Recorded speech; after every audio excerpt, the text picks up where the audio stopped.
Hey guys, welcome back to This Week in BJJ. I'm Budo Jake. I'm here with my two good friends, Jack Taufer and Andrew Wooten. Jack is a black belt under Dave Kama, who's Rickson Gracie black belt. And what are you going to be showing today?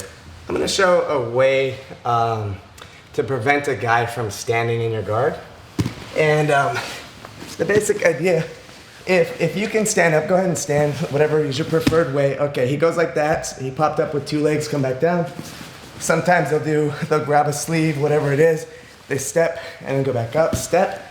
At this point, you've got posture and everything on your side, and I'm at a disadvantage, right? So come back down. This is a technique that's more of a feeling. It's kind of the invisible Jiu Jitsu sort of thing. You have to develop it, and it takes using your muscles the right way. There's a lot of different ways that I can use my legs to break your posture. One way is I pinch and I can pull this way. Sometimes, you move a guy sideways on different sweeps, things like that. This leg usage is completely different. And instead of controlling your body by a pinch kind of move, I'm actually gonna flare my knees out. And I'm gonna use my heels on your low back. And what I'm gonna do is a motion, like I'm gonna push my knees out and I'm gonna suck your hips in with my heels this way. So you guys watching this, you're not gonna be able to feel it, but so actually there's two things I wanna go over. One is if I just completely ignore your hands, you will eventually win the battle and be able to stand up. So the first part of the technique, I'm just gonna focus on breaking your hip posture down, and then the second part is you will have to address their hands some way, shape, or form. But I just want you to stand up in my guard. Okay. Yeah, stand up. So go ahead and stand. That's a lot of pressure. Yeah, and I'm allowing him to keep his hips. The point is that you can't see it. It looks like I have regular guard, but he literally couldn't stand. So, and I let him keep his hands there. The more he has a really solid thing here, the harder it is on me, and he can get up. So the first skill to develop is flaring your knees out. I got my heels on his low back, and I suck in his hips. Usually a guy, there's telltale signs for a guy to stand up. Two on the bicep, I know he's gonna come up, so I'm ready. Or he starts doing some type of grip, and I know he's ready. I don't mind letting him have one knee up. Usually when he goes for the second, that's where I take him down. And then we do whatever we're gonna do from here, right? So it's just one of those things that you have to feel it, but it works. And then, so get real insistent on standing up. Okay, so he's going like that. So he's got his grips. So first, I put the pressure on his low back. Second, I somehow deal with his grips. Sometimes guys go here. If I let him just tripod on me, get up, he's gonna get it. Go back down. I didn't put any pressure, stand up.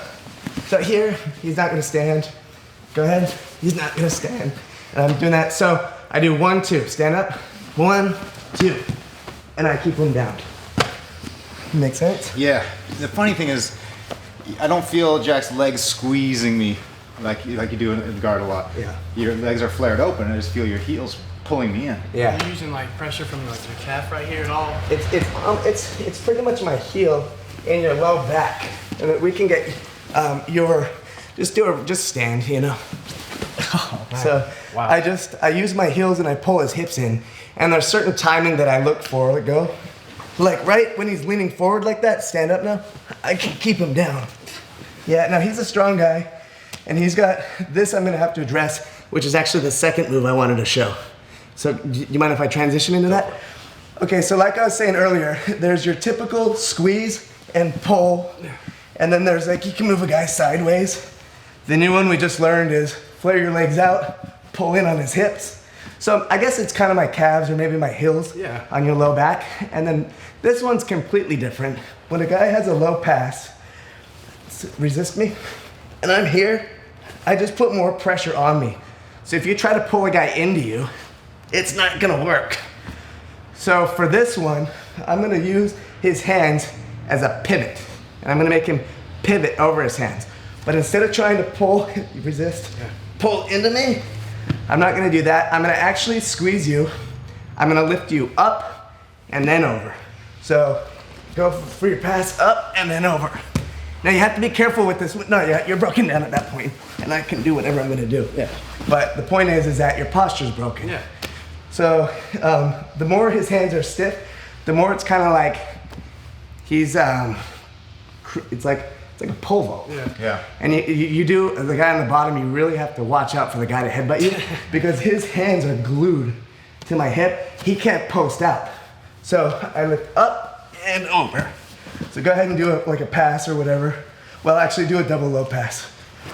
No, like, you know how some people do a pass like this and they scoot back? You know, a pass like that. So if I wait too late, he's gonna get it. So right when I have this here and you start to resist or whatever, yeah, I go grab on the side, lift up, and then over. Wow. Wait, come here real fast. I have no use of my hands there. Okay. Yeah, so what would be do you ever do a 2-hand on the belt? Not too pass? much, but if I was, I would just try it. Yeah, like that, right? So I kind of have to beat you to it, but the second you're here, instead of trying to pull you into me, it's not gonna work. Yeah, like that. I go, well, you're up really high now, but yeah, typically there, I grab my pants, like that. Some people will do that. But anyway, I just go up and over. So it's just a different way of handling it. Right. Because I have a hard time when I've seen some like Carlson Gracie videos and passing like this. This is nothing that I've really learned. But sometimes guys will go here and they have to leave like that. Sometimes it's on the belt.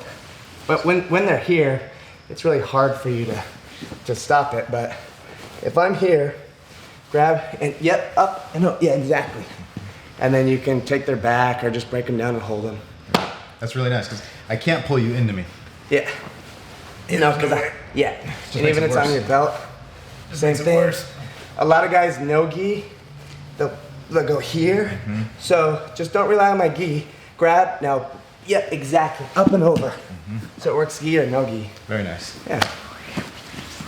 So those are the two techniques I wanted to show you. Cool. Well, like Jack mentioned earlier, these things are a little bit hard to see on video, but when you feel them, you can feel that it works. And Jack, if people want to learn these firsthand, is there any way to get in contact with you? I would highly recommend actually just training with Dave Kama. That guy is like the most patient, knowledgeable instructor that I've ever come across. He's a nice guy, so you can come down to our academy. I do private, so you can hit me up at Jack Taufer. Actually, you can get me at jack@taufer.com. So that's one way to do it. Okay. Yeah. Jack, thanks so much for coming in today and sharing. Thank you. Yeah. Angie, thanks for coming in. We'll see you guys next time on This Week in BJJ. That concludes this installment of This Week in BJJ. Watch and review past episodes on iTunes and YouTube. And then be sure to join us again right here for another live edition of This Week in BJJ. Brought to you by BudoVideos.com.